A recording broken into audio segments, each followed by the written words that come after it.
بیٹے آج ہم سٹارٹ کریں گے ذہنی صحت کے مختلف نظریات یعنی different view points of mental health. جیسے جیسے زمانہ گزرتا گیا، دور بدلتا گیا، ذہنی صحت کے مختلف نظریات جو ہے وہ ماہرین پیش کرتے گئے۔ ان میں قدیم نظریات بھی ہیں اور جدید نظریات بھی ہیں۔ تو ہم سب سے پہلے جو شروع کریں گے وہ قدیم نظریات سے شروع کریں گے۔ یہاں ہمارے پاس 6 نظریات جو ہیں وہ ذہنی صحت کے حوالے سے ڈسکس کیے گئے ہیں، جن میں سب سے پہلا ہے اساطیری نقطہ نظر، یعنی متس وغیرہ جو ہمارے ذہنی صحت کے نظریات میں ہے، اس کو دیومالائی نقطہ نظر بھی کہا جاتا ہے۔ دوسرا مذہبی نقطہ نظر یعنی ریلیجیس ویو پوائنٹ۔ تیسرا طبی نقطہ نظر یعنی میڈیکل ویو پوائنٹ۔ پھر عصبی نقطہ نظر یعنی نیورل ویو پوائنٹ، اور سماجی نقطہ نظر سوشل ویو پوائنٹ، اور نفسیاتی نقطہ نظر یعنی سائیکولوجیکل ویو پوائنٹ۔ اب ہم ان کو دیکھیں گے باری باری اور ڈسکس کرتے ہیں ان کو، لیکن ہم دیکھ رہے ہیں کہ یہ ادوار جو ہیں، یہ مختلف نظریات مختلف ادوار کے حوالے سے ہیں۔ تو سب سے پہلا جو ہم قدیمی نظریہ جس کو اساطیری نقطہ نظر بھی کہا جاتا ہے اور اس کو دیومالائی نقطہ نظر بھی کہا جاتا ہے،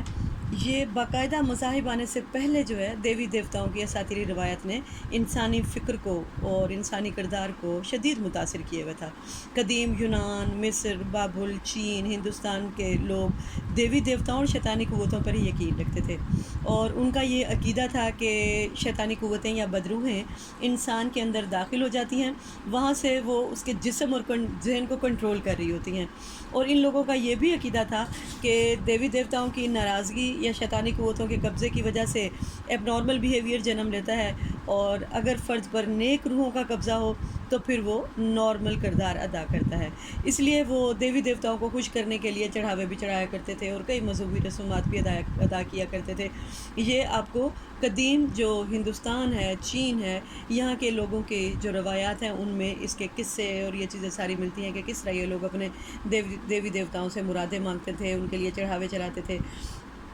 اور علاج معالجے میں بھی دیوی دیوتاؤں سے ہی مدد لی جاتی تھی۔ اب ذہنی صحت کو مکمل طور پر یہ لوگ ماورائی قوتوں اور دیوتاؤں کے مرہون منت ہی سمجھتے تھے، اور انسانی تاریخ میں صدیوں تک اس نقطہ نظر کا جو ہے وہ اثر رہا، اور ابھی بھی ہم دیکھتے ہیں کہ جہاں لوگوں کو زیادہ اویئرنیس نہیں ہے، وہ اب بھی دیوی دیوتاؤں اور ان روحوں یعنی بدروحوں اور اچھی روحوں کو ابھی بھی وہ سمجھتے ہیں کہ جن لوگوں کا کردار جو ہے وہ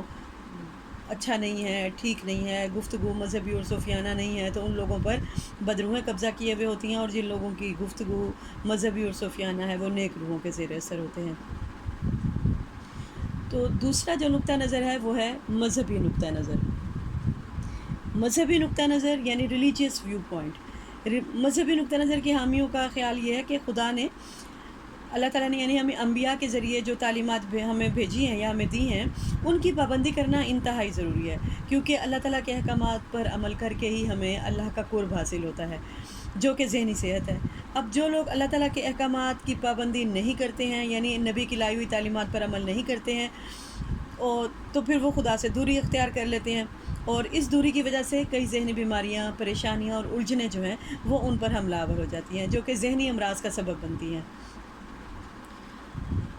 اب ذہنی صحت کے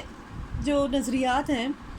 ان سے یہ ہمیں بات پتہ چلتی ہے کہ ذہنی صحت کا تعلق کیا ہے، خدا سے وابستگی کے ساتھ ہے۔ یعنی ذہنی صحت کے نظریات یہ کہتے ہیں کہ اللہ سے جتنا زیادہ آپ وابستگی اختیار کرتے جائیں گے، اتنا ہی ذہنی صحت جو ہے آپ کو میسر ہوگی، اور آپ مینٹلی جو ہے وہ ہیلدی ہوتے چلے جائیں گے، اور انسان کو خوشی، امن اور سکون جو ہے وہ صرف اور صرف روحانی پاکیزگی سے ہی میسر آ سکتے ہیں۔ اور روحانی پاکیزگی کہاں سے آئے گی؟ اللہ تعالیٰ کے احکامات پر عمل کرنے سے آئے گی۔ اور ذہنی صحت خدا سے نزدیکی اور ذہنی بیماری خدا سے دوری ہے۔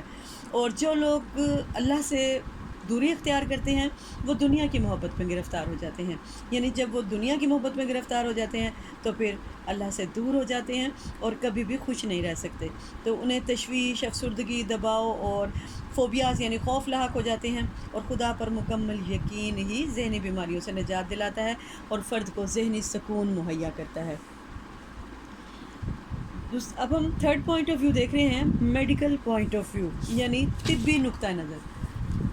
طبی نقطہ نظر جو ہے بکرات کے نظریات سے طبی نقطہ نظر کا آغاز ہوا، اور بکرات نے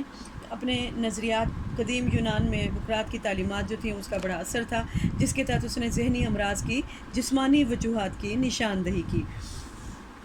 اور بقراط جو ہے اس نے سب سے پہلے شیطانی قوتوں، بدروحوں اور دیوتاؤں کے اثرات کو ذہنی امراض کی وجہ ماننے سے انکار کیا، اور اس نے کہا کہ دیگر جسمانی بیماریوں کی طرح ذہنی امراض کی بھی قدرتی وجوہات ہوتی ہیں اور ان کا علاج جو ہے وہ قدرتی طریقوں سے ہونا چاہیے۔ تو پھر اس نے کہا کہ دماغ جو ہے ہمارے تمام ذہنی اعمال کا سرچشمہ ہے، اور ذہنی امراض دماغی خرابی یا اس میں کسی نقص کی وجہ سے پیدا ہوتے ہیں، نہ کہ دیوی دیوتاؤں کے اثر کی وجہ سے۔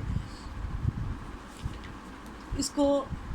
لہٰذا اس نے کہا کہ جس طرح ذہنی بیماریوں کا علاج ہم میڈیسن سے کرتے ہیں، اس طرح جسمانی بیماریوں کا علاج میڈیسن سے کرتے ہیں، اس طرح